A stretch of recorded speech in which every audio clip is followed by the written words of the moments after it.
The sunlight of late afternoon feels strangely gentle today. It rests softly on the veranda floor, as if a trembling hand is tenderly touching the old walls of the house. Neela stands by the railing, her fingers wrapped around the cool iron.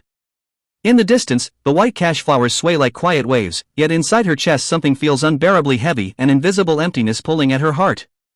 She had left this house many years ago, believing that distance would fade her memories. But do memories ever truly fade? It was on this very veranda that she once waited for her father every evening. If he returned before sunset, her little world felt complete. At the faint ring of his bicycle bell, she would run to open the gate. Red paper-wrapped jalabai in his hand, the warm scent of sweat on his shirt, those small details were her definition of safety. But one afternoon, the bell never rang again. The villagers whispered after dusk. Her mother broke down in tears. The sky had been painted in the same orange glow as today, yet that light had felt cruel to Neelu, like the sun knew everything and still chose to say nothing. Now, after so many years, she realizes the house has not forgotten her. The mango tree in the yard has grown taller, its branches wider, but beneath it the same broken wooden chair still rests.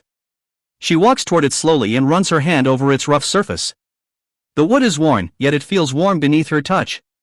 For a fleeting second, she imagines her father's hands still resting there. Her eyes blur as she whispers, "Why did you leave without a word?"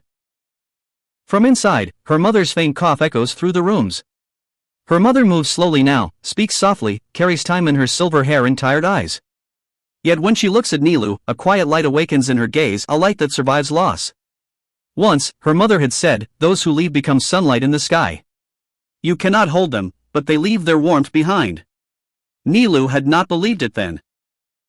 Standing here, bathed in the fading glow, she feels the truth of those words settle gently into her heart. The sun begins to sink lower. Orange deepens into crimson, then melts into violet. The ache inside her chest softens, like a wound learning to breathe again. She knows her father will never return. Yet in this light, in this house, in her mother's fragile voice, his presence lingers like a quiet shadow. Her mother calls from the doorway, "Neelu, it's getting dark." Neela lifts her eyes to the sky and whispers, "I've come back, Baba. I won't leave again." The sunlight finally fades, but its warmth remains, living on as the memory of someone who never returned, and as the quiet, unbreakable love of a daughter who never stopped waiting.